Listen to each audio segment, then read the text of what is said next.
বরিশাল ভোলা মহাসড়ক থেকে হাত পা বাঁধা ও পলিথিনে পেঁচানো অবস্থায় মারিয়া আক্তার নামে অন্তঃসত্ত্বাকে উদ্ধার করেছে পুলিশ।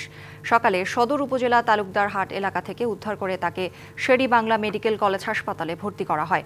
মারিয়া জানিয়েছেন, তার স্বামী মশিউর রহমান প্রথম স্ত্রীকে তালাক দেওয়ার পর তাদের বিয়ে হয়। বর্তমানে মারিয়া 3 মাসের অন্তঃসত্ত্বা।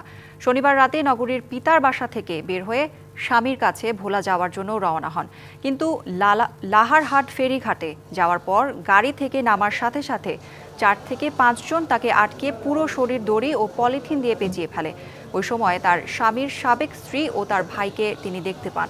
সারা রাত তাকে বেদম মারধর করে সন্তান নষ্ট করার চেষ্টা চালায়। তার 2 হাত ও 2 পা দাহ্য পদার্থ দিয়ে ঝলসে দেওয়া হয়।